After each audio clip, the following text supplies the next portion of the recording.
আসসালামু আলাইকুম। বিপিএল এর কিছু আপডেট নিয়ে আপনাদের সামনে চলে আসি। তো বিপিএল এর আপডেটটা বলতে আমার এক কথায় একটাই, আমি যেহেতু আমার বাড়ি বগুড়াতে, সো আমার এই ভিডিওটা বগুড়া থেকে যারা দেখবেন, উত্তরবঙ্গ থেকে যারা দেখবেন, রংপুর বগুড়া উত্তরবঙ্গ থেকে যারা দেখবেন, রংপুর বা বগুড়া তা সেখানে বিপিএল এর জন্য অবশ্যই এই ভিডিওটা শেয়ার করবেন এবং বিপিএল বগুড়াতে চাই। সোজা কথার এক কথা, অনেকবার যখন এর আগে যখন সরকার ছিল, সরকারটা কিন্তু হাজার চেষ্টা করেছিল যে বগুড়াতে অন্য অন্য অন্য অন্য ভাবে কিন্তু বগুড়াতে ক্রিকেট চালু হয়েছিল, অনেকটা বারবার বাধার সম্মুখীন হয়েছে এবং বগুড়াতে ইচ্ছাকৃত ভাবে খেলা দেওয়া হয় নাই।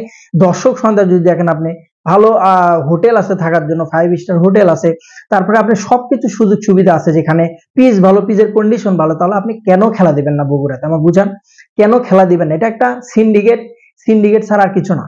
সবচেয়ে বড় আপডেট যেটা, এইবার কিন্তু বিপিএল এর যে গভর্নিং কাউন্সিলে যায় পরিচালক আছে, এবার যায় অর্থাৎ আনাম সাহেব, সে কিন্তু আজকেও মিডিয়াতে বলেছে এবং কালকের দিন আগেও কিন্তু মিডিয়ায় বলেছে, বগুড়া, খুলনা এবং রাজশাহী এবং বরিশাল একটা না একটা মাঠ, একটা না একটা ভেন্যু কিন্তু এবার বাড়ানো হবে।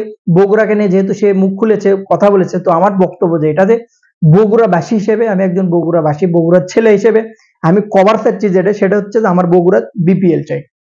এক কথায় একটাই দাবি, বগুড়াতে বিপিএল চাই। তার জন্য কিছু না কিছু হোক, আন্দোলন হোক বা কিছু না কিছু হোক, অবশ্যই মুখ খোলা কিন্তু আমাদের বগুড়ার তরফ থেকে উচিত। অবশ্যই আপনারা কিন্তু এটা নিয়ে কথা বলবেন, যারাই ভিডিওটা দেখেন না কেন শেয়ার করার চেষ্টা করবেন, যারাই দেখেন অবশ্যই বগুড়াতে বিপিএল ফেরানো কিন্তু উচিত 100%। কারণ এখন যে বিসিবির যে বস আসছে, সেই বিসিবির বসটা কিন্তু বর্তমানে এগুলো নিয়ে কাজ করছে। এর আগে কিন্তু যারা আসলে এগুলো নিয়ে কাজ, কথা হলে এরকম ভাবে কাজ করছে না। তো মোটামুটি যতটুকু আপডেট বিপিএল যেটা, সেটা হচ্ছে যে হয়তোবা বরিশালে এবার বিপিএল হওয়ার সম্ভাবনা অনেকটাই বেশি, 90%, কারণ ওখানে প্রায় সবকিছু কাজ সম্পূর্ণ। বগুড়াতে এই বছর না হোক, বাট ক্রিকেট ফেরানোর জন্য এই বছর হোক বা 1 বছরের ভিতর ফেরানো কিন্তু উচিত 100%। সবগুলো রকম ফ্যাসিলিটি যেখানে আছে, সেখানে আপনি কেন বিপিএল দিবেন না? আমার বুঝান।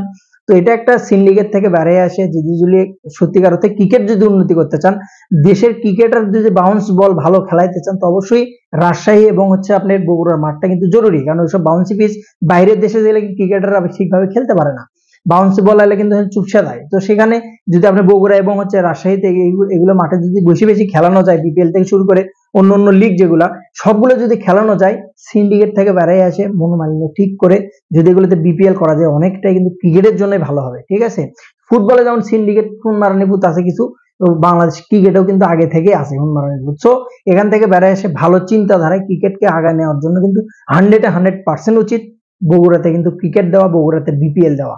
এটা আমার দাবি থাকলো আপনাদের কাছে। অবশ্যই ভালো লাগলে অবশ্যই শেয়ার করবেন ভিডিওটি। সালাম আলাইকুম।